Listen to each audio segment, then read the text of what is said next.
Hello, YouTube. I'm a 57-year-old man who once considered myself lucky to be married to Karen, the woman I adored for 26 years. We were college friends, knowing each other for a decade before we tied the knot. Those 10 years consisted of 2 years of friendship, 1 year of me trying to win her over, and 7 years of dating. We even managed a long-distance relationship for a few years due to work relocations. Our bond stood the test of time and distance. Karen wasn't just my wife or the mother of my children.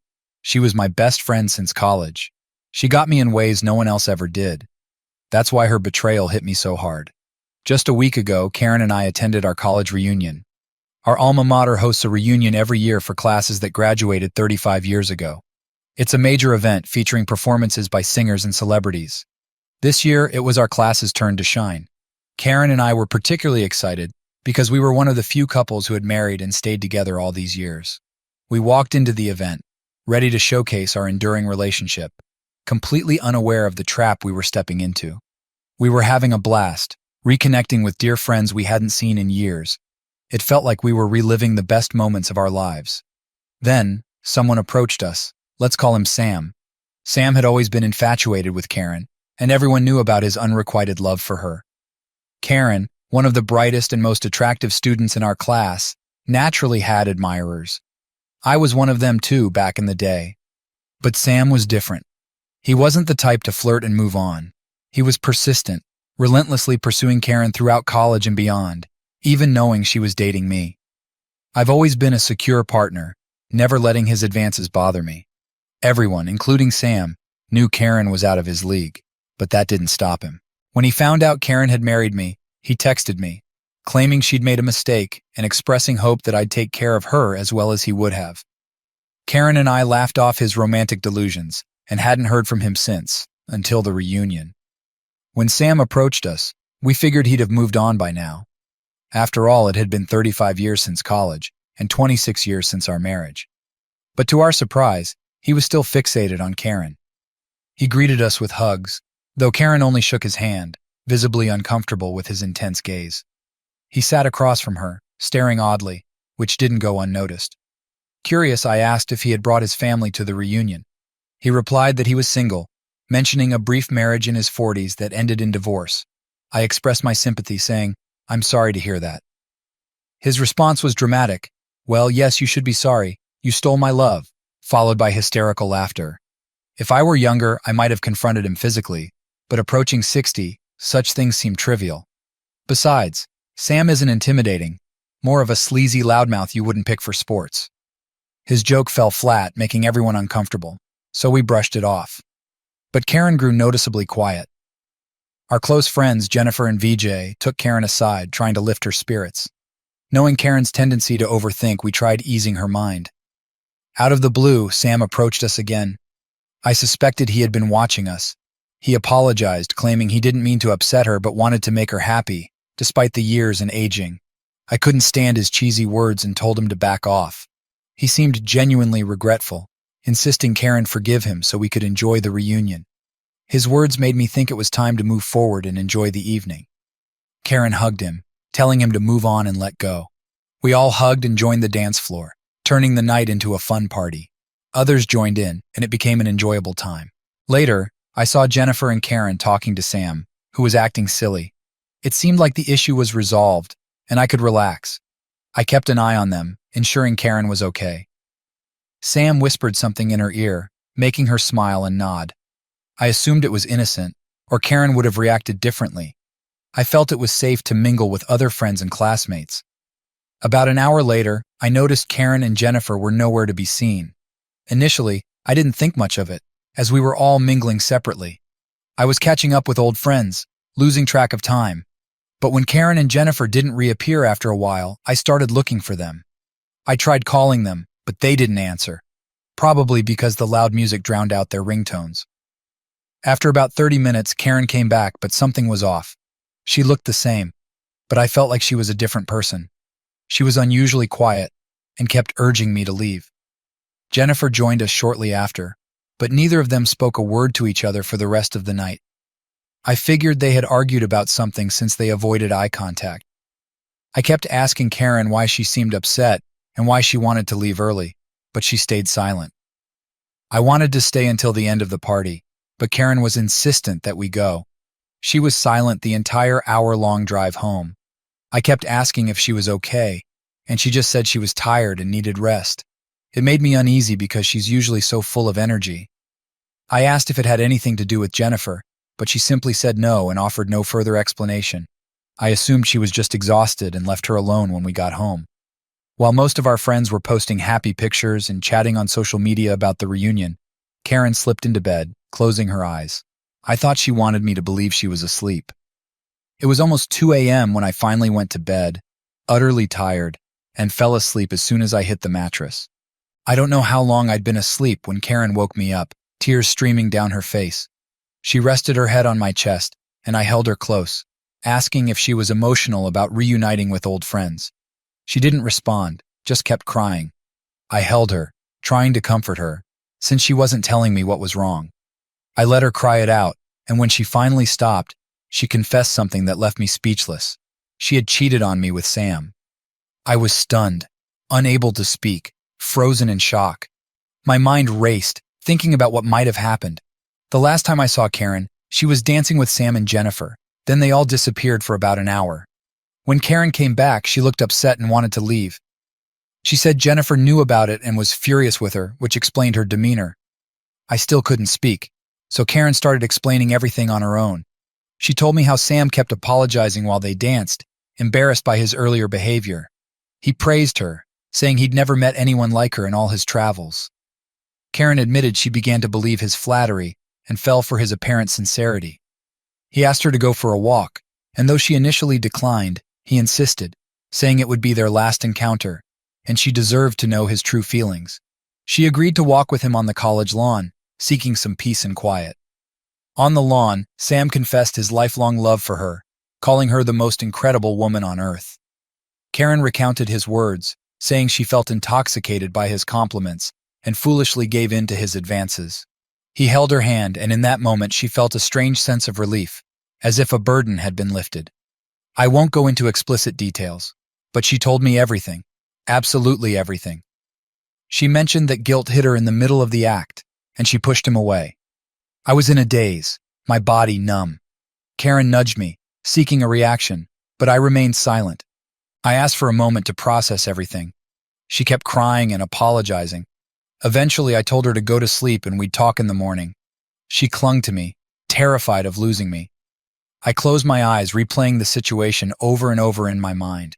I remembered something that struck me as odd, Sam's unsettling grin when Karen returned. I hadn't thought much of it at the time, but now I realized it was his triumphant smile, signaling that he had finally won her over.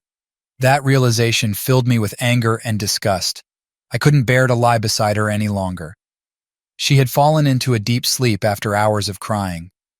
Quietly, I slipped out of bed, packed my laptop, wallet, and essentials into a backpack, and left our home.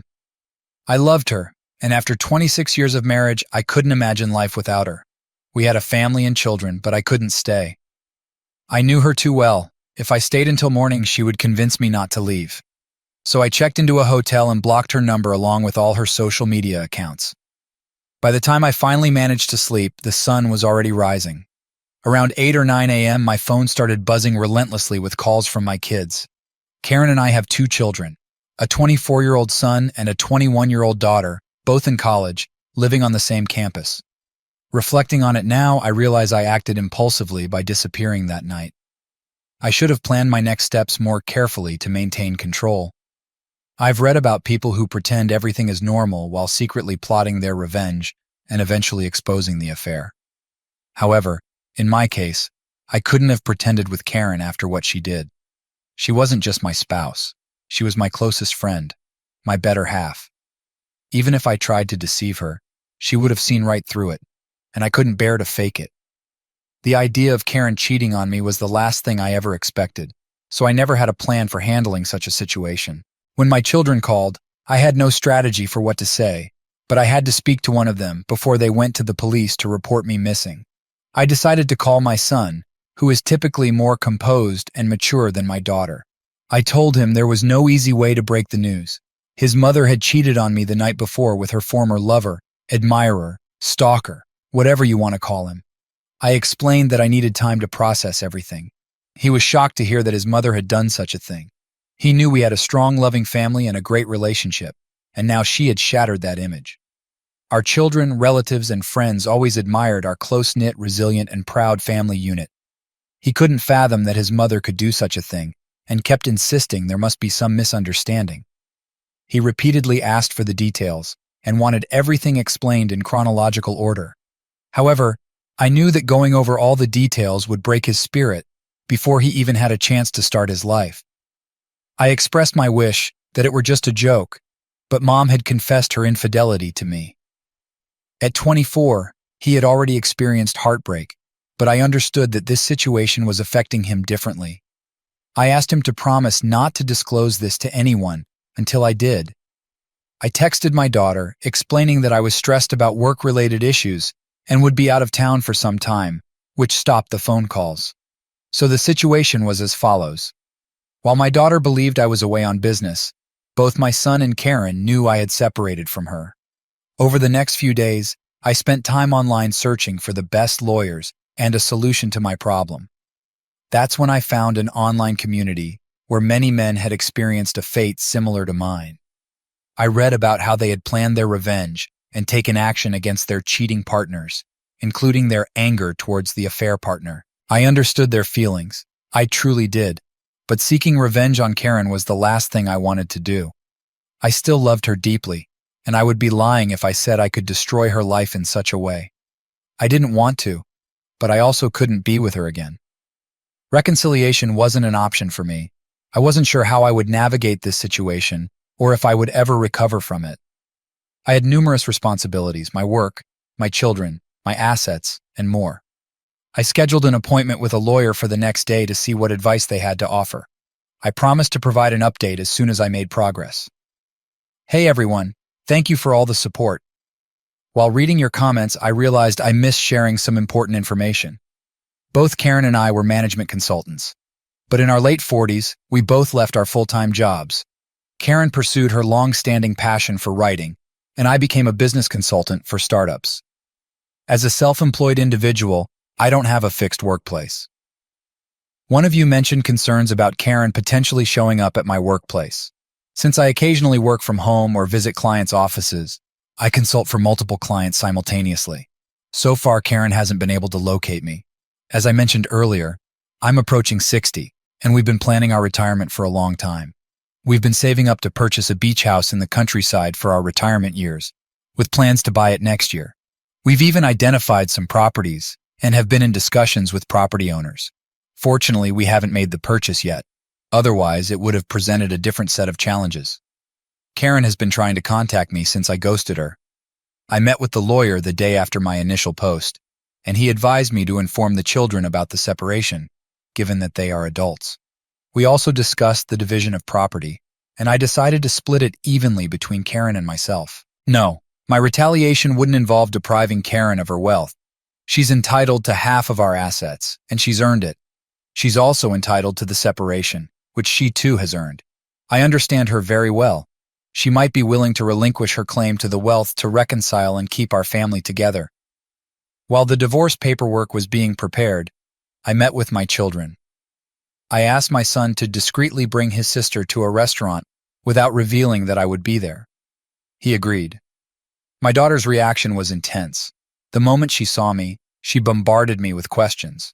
One of her questions was whether I was cheating on Mom, as she knew I had cut off contact with her. She was visibly upset, which pained me, but I had to remain strong for them and for what I was about to disclose. I calmed her down and reassured her that I wasn't involved with anyone else. Then gradually, I disclosed the truth to them. Although my son was aware of it, he didn't know about my next steps. My daughter was devastated to learn that her mom had cheated on me. She had been living with Karen for the past 15 days since I left the house. She hugged me and apologized for being angry with me. They both inquired if I could consider giving our marriage another chance, but I made it clear that I was pursuing a divorce. Seeing my children break down was absolutely heart-wrenching. Despite their tears, they understood my pain and promised to support me through this ordeal. I reassured them that while I was separating from their mother, I was not separating from them. My daughter told me that Karen hadn't been eating or sleeping properly. She spent her days crying and pacing nervously, trying to contact me. She even visited several of my clients' offices, but they all told her I hadn't been around for weeks. When my daughter asked if something had happened between us, Karen didn't answer, retreating to her room instead. I asked my daughter to stay with her mother until the divorce was finalized. I could see their sorrow turning into anger when we talked about their mom. They felt let down by her, just as I did. Our family was in shambles, and they knew who was responsible. However, I didn't want them to hate their mother, so I urged them to support her. Then, something unexpected happened. A few days later, I got a text from Sam. He asked about Karen and mentioned that if I was divorcing her, he was willing to be with her. I replied that Karen was free to make her own choices and then blocked him. I knew he was trying to provoke me, but I felt no anger towards him. I didn't marry, love, or trust him. That was all with Karen, who had betrayed me. I wasn't insecure. He could have her if she wanted. I didn't care. The divorce papers were supposed to be delivered today, and I was waiting for my daughter's call about Karen's reaction. I'll update once the divorce is finalized. Meanwhile, I have many things to sort out: my assets, retirement, and my children's well-being. Hey everyone, I know it's been a while since my last update. Sorry for that. I had a lot to take care of. First, my divorce has been finalized. When Karen received the papers, she didn't take it well. She had been living in a bubble, thinking I was just angry and would come back once I cooled down. That bubble burst when she got the papers. She demanded a meeting with me, but my lawyer refused. He told her she was getting half of all assets, which was more than she deserved. She said she didn't want any assets, only me. I knew her well. She wanted to meet face to face because she believed she could persuade me to reconsider. She was right. If I had met her, I might have changed my mind. I still loved her and couldn't bear to see her suffer. But I couldn't ignore my self-respect. She took me for granted and tore our family apart. I couldn't live like that. My daughter asked to meet urgently. She said her mom's condition had worsened to the point where she had to be hospitalized. Karen had fallen into a deep depression and was refusing medication or supplements. She was admitted to the hospital and placed on a liquid diet because she had stopped eating. I understand that many might see me as heartless and self-centered, questioning whether I ever truly loved Karen. My response is simple. If you haven't experienced betrayal, you can't understand my pain. I loved and cherished my wife deeply. I was her biggest supporter and fan for almost 3 decades. She's the mother of my children. Sam was partially right. Finding a woman like Karen is rare. She's intelligent, talented, empathetic, and everything one could want in a partner. I made sure to treat her accordingly. But what did she do? She betrayed me at my most vulnerable point. I never imagined she would cheat on me, let alone with Sam. A few days after Karen received the papers, Jennifer reached out to me. She asked how I was doing and inquired about Karen. I told her we were separating. She wasn't surprised and said she knew why. Later, she called me again. Jennifer asked how I found out about the affair. I told her Karen had confessed. She expressed her regrets and revealed she had tried to warn Karen about Sam. Jennifer had advised her not to go out with him, but Karen ignored her. Jennifer then shared something that reinforced my decision. Her version of the events differed slightly from Karen's. According to Jennifer, they were happily dancing when Sam joined them and began making advances toward Karen. He whispered in her ear, which Karen claimed was an apology. Jennifer felt uncomfortable and tried to intervene, but noticed Karen seemed to enjoy Sam's company. When Sam suggested a walk, Karen looked to Jennifer for guidance. Jennifer strongly opposed the idea, knowing how creepy Sam could be. However, Karen eventually excused herself and went with Sam. Jennifer didn't worry too much, thinking Karen could handle herself. But when Karen didn't return, Jennifer went looking for them. She found them in the changing room of the college swimming pool, not on the lawn as Karen had claimed. Jennifer caught them in the act, and they only stopped when Karen saw her approaching. So it wasn't Karen's guilty conscience that stopped them, it was Jennifer who interrupted. Up until that point, I had some respect for Karen for owning up to her mistakes. But learning that Jennifer had caught them in the act, not Karen's conscience, confirmed I had made the right decision. Discovering the full truth from Jennifer gave me a sense of closure.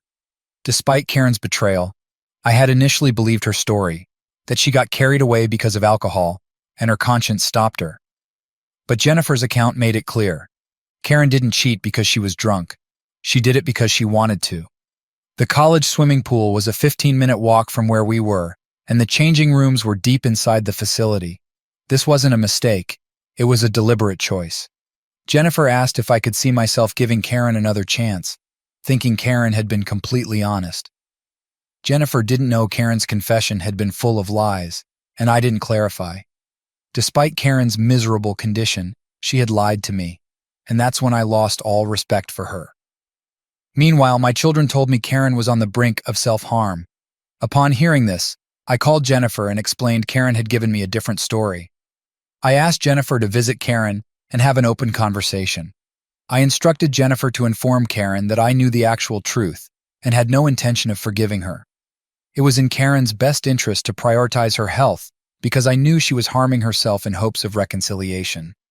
Jennifer visited Karen and later updated me. Though Karen hadn't fully recovered, my daughter said she was doing better. Karen had signed the divorce papers, which was a huge relief for me. Now, I'm planning to wrap up my work and embark on a solo journey. I've decided against settling down in one place. It would drive me insane. I haven't handled the situation perfectly, but I've done my best. Let's see what the future holds. Hello everyone, I hope you're all doing well. It's been a year since my last update. I wish I could say time has flown by, but it hasn't. I spent a few months in a motel and then rented a condo until my divorce was finalized. As for work, I gradually transitioned to clients I could work with remotely. Regarding the retirement money, Karen got 50%, and I distributed my share evenly between my 2 adult children. I don't need it, and they are responsible enough to put it to good use. Karen is still undergoing therapy. Jennifer maintains regular contact with her and occasionally checks in on me. Jennifer recently shared something surprising about Karen that I never expected.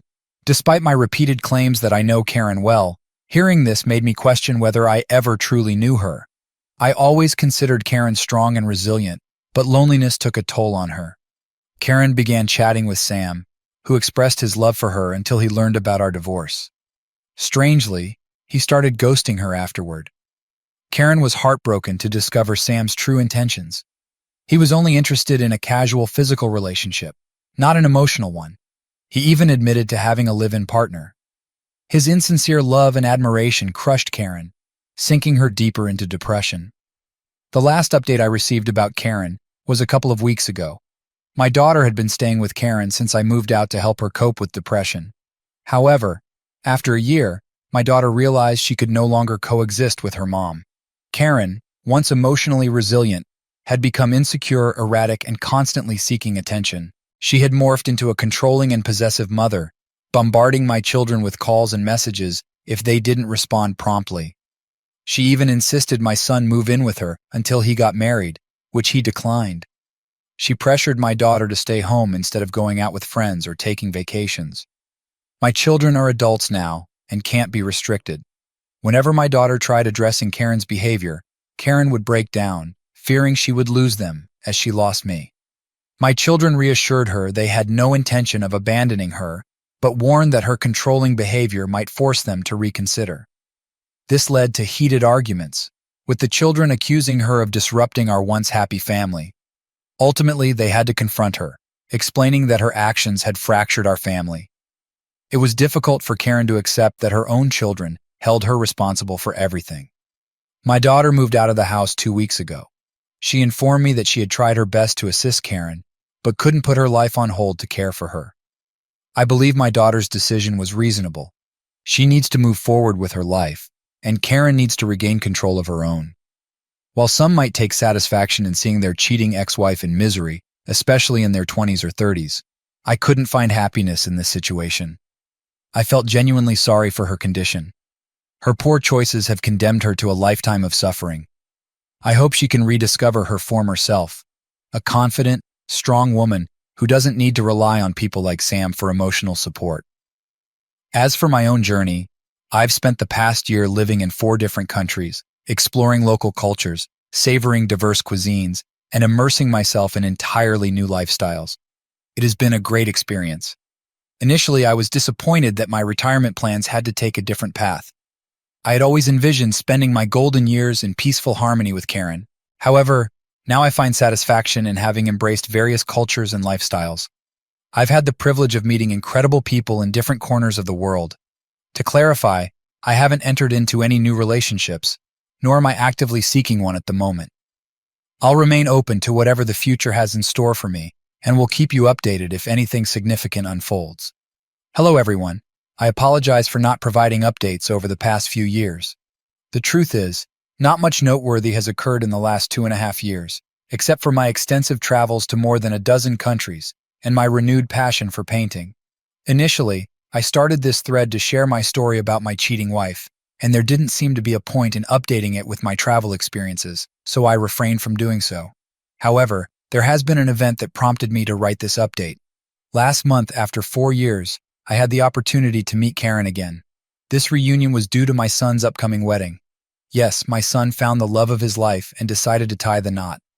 He called me 2 months prior to the wedding and expressed his desire for Karen and me to meet the girl's parents. Initially, I was hesitant and suggested that I could meet them directly at the wedding. However, I realized that it wasn't about me. It was about fulfilling my responsibilities as a father. The girl's parents graciously hosted a dinner for us a week before the wedding. Although I hadn't confirmed my attendance, I decided to join at the last moment. It was somewhat challenging to see Karen in this context, as I would have preferred to have one of us attend. Nevertheless, I understood that I needed to be there for my son. Upon my arrival, Karen seemed surprised. She appeared different, and her eyes conveyed that she had undergone some changes. She greeted me with a polite smile, but I could sense that she was feeling tense. Throughout the evening, she remained silent, but as soon as we had a chance to talk privately, she commented that I appeared healthier and happier. I acknowledged it, attributing it to cutting off all the toxicity from my life.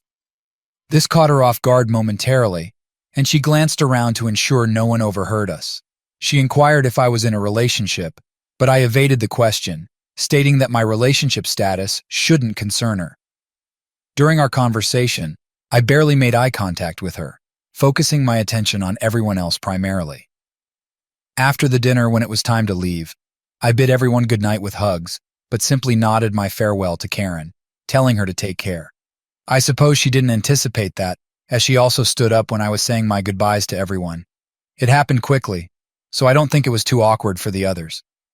Surprisingly, my interaction with Karen was quite uneventful. She seemed either intimidated by me or too anxious to engage in more open conversation. Whether she was overthinking or not, I didn't dwell on it much. After leaving the gathering and stepping outside, my son accompanied me and offered for me to spend the next few days with him. I declined, assuring him I would call. I then drove to my hotel. By the way, I don't have a permanent residence. I'm mostly out of town, and when I'm in town, I stay in a motel. Transitioning into a nomadic lifestyle after being a family man for 26 years was challenging, but I've grown accustomed to this adventurous life, and am thoroughly enjoying it. Aside from my family situation, I have another update. I now have a companion. During my visit to Tokyo 2 years ago, I met Ashleen, who is 52 years old. She had recently come out of an abusive relationship and was savoring her first solo trip. We connected while hiking up a mountain. We became friends because neither of us was seeking a romantic relationship at the time. After our time in Tokyo, I was about to head to South Korea while she was heading to Thailand. We stayed in touch for the next 6 months and eventually decided to plan our trips together. For the past year and a half, we have been traveling together to over 8 countries. We became travel companions and didn't rush into any physical or emotional relationship during the initial 2 months of our travels. We both took our time getting to know each other better and were clear from the start that we didn't want to get married.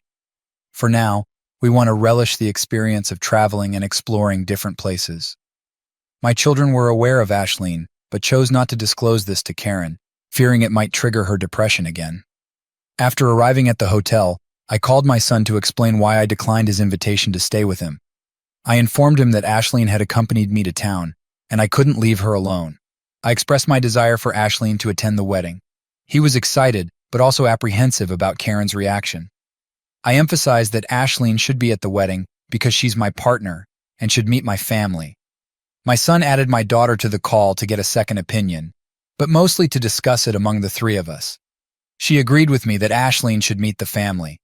The wedding was a week away, So I used that time to give Ashleen a city tour since it was her first visit to Kentucky. On the day of the wedding, as soon as we arrived, I noticed Karen already staring at me. She was visibly upset when she saw me holding hands with Ashleen at the wedding venue. I had already warned Ashleen about the possibility of Karen's unpleasant behavior, but she assured me she could handle the situation.